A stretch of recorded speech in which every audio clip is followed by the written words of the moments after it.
there, welcome back to my channel. My name is Carrie, and if you watched any of my other videos, you know this is a different setup for me, a little less formal. Life is happening. My husband works in the film industry and he's on set working overnights right now, so that it was a last minute job, and so that switched up my own YouTube shooting schedule. I like to try to get 2 videos out a week. Try to upload one on Monday and one on Friday. Sometimes they're a little late.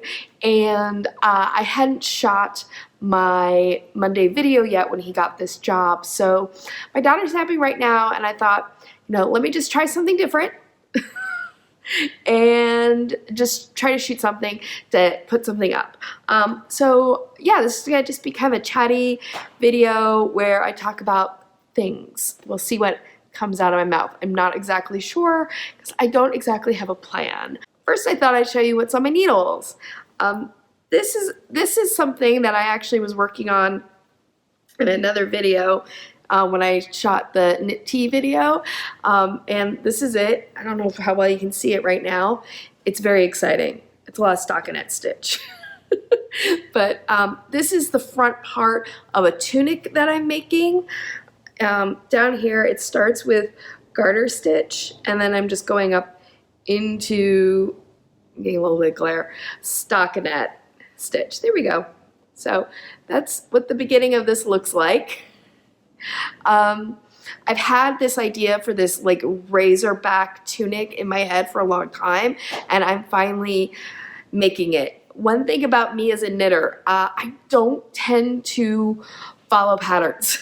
Even when I decide to work somebody else's pattern, I tend to personalize it in some way and end up changing it. And so somebody's pattern that I'm working off of is usually just it's a jumping off point. And I really enjoy designing my own projects. I like that puzzle process. I'm not wearing any lipstick. I should put some lipstick on. I'm back, and you'll notice something different back here. This is another project that I'm working on. It's a blanket. I've been working on this for a long time, and it's modular knitting. So this is where it's kind of looking at right now. It's a mitered square project. Whee! Yeah, I've been working on this for a while. This is one of those projects where I pick it up and I put it down for a while, and then I pick it back up and I do a few more mitered squares, and I'm kind of improvising it. As you can see, I have this one giant mitered square right here that I did. And then I've got all these smaller ones. And right now I'm working on another big mitered square, like right here. So I'm in the middle of that. This here, by the way, is one of my favorite tips. This is just scrap yarn that I'm using as a stitch marker.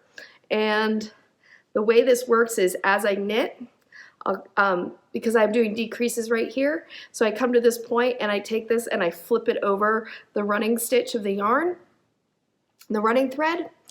And then when I come back, I know, oh, okay, there's my stitch marker, and then I flip it back over the next running thread. So that's a way that you can use scrap yarn as stitch markers.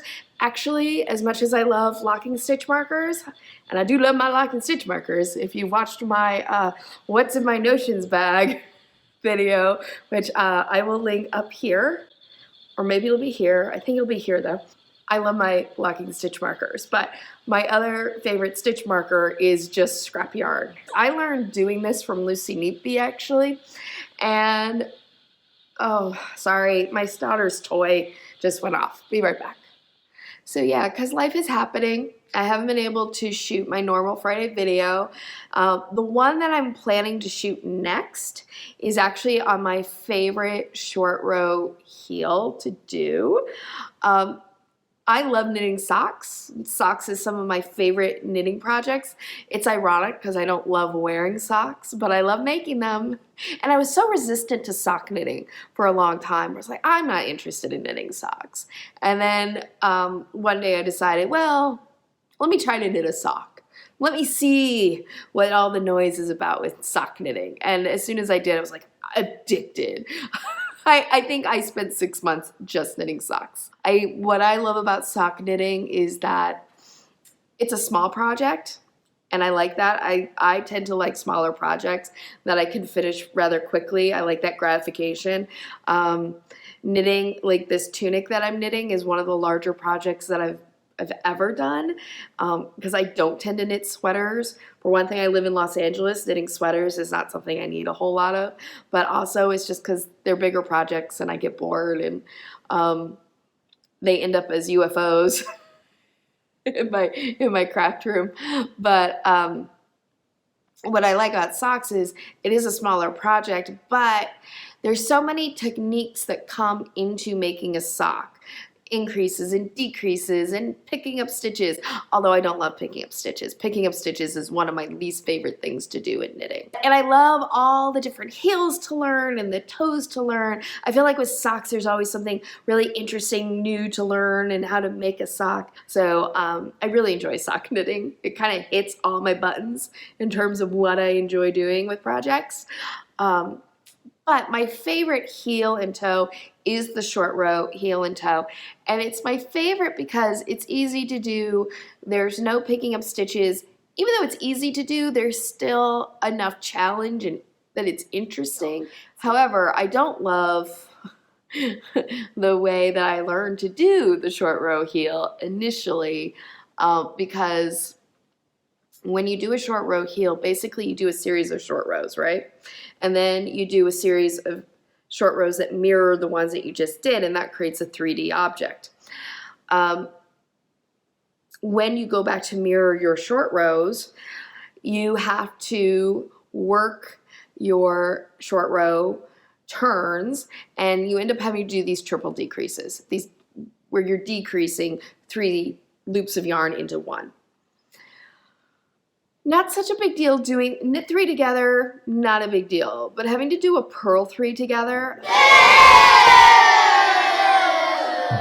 But there are 2 short row heel techniques that I'm going to shoot a video about where you don't have to work double decreases like that.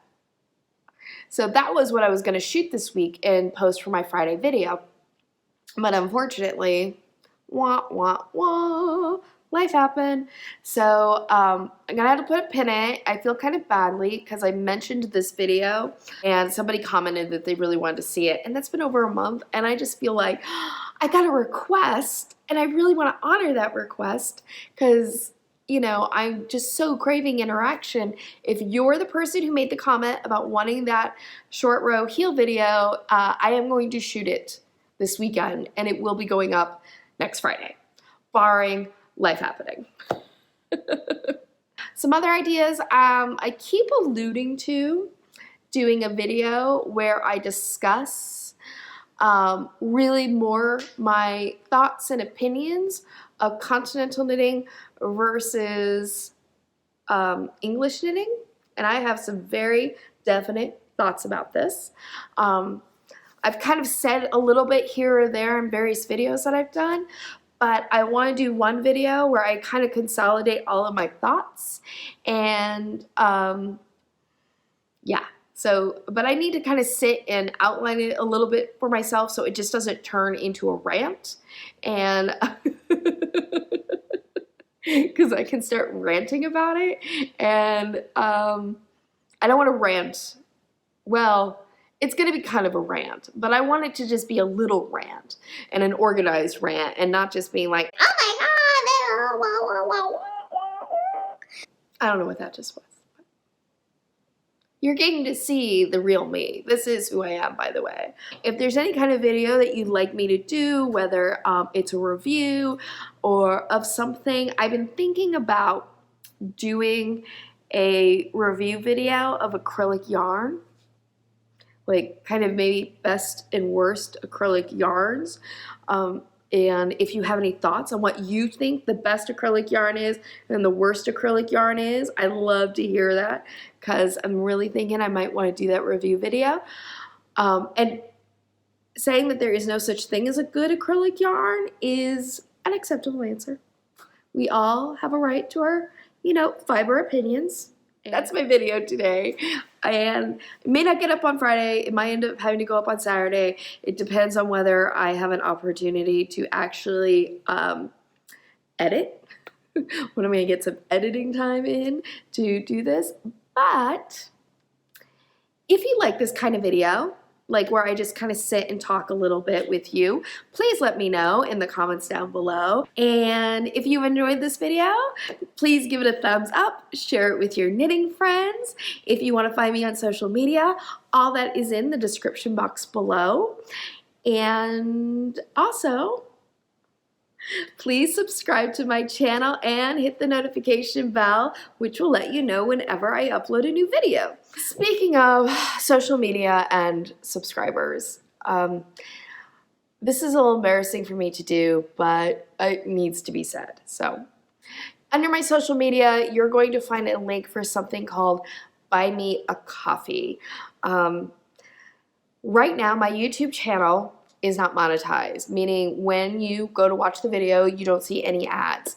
In order for a YouTube channel to get monetized, you have to have 1,000 subscribers and 4,000 hours of view time in a year.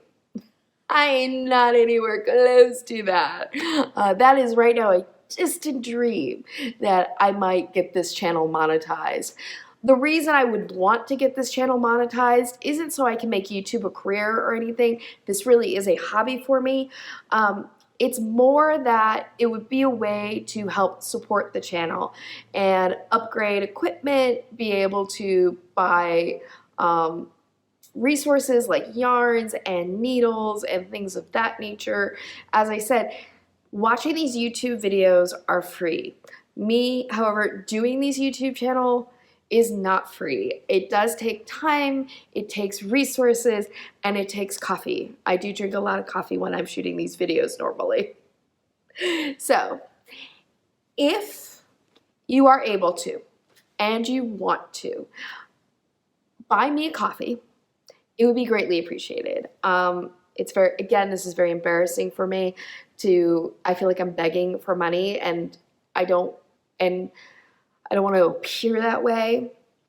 On the other hand, I need to be realistic and say that doing this YouTube channel does take resources. Any resources that I receive would be reinvested back into my channel. I'm not going to be going and taking funds, like tips from people, and buying a Gucci bag or anything like that. No, it would be to buy yarn and supplies and better equipment. A big thing for me right now is I don't love my audio. It drives me a little crazy, and it's somewhat a function of just me not being great with audio, but it's also a function that I don't have the highest quality mic when I'm shooting these videos. So things like that. Having another memory card. A big thing I run into shooting these videos is just running out of memory on my cards. So being able to buy a memory card would be a really nice thing to be able to do. So like I said, watching these videos is free, but shooting them is not. Creating them is not. So if you'd like to leave me a tip, I have a link to buy me a coffee. It would be greatly appreciated. No pressure.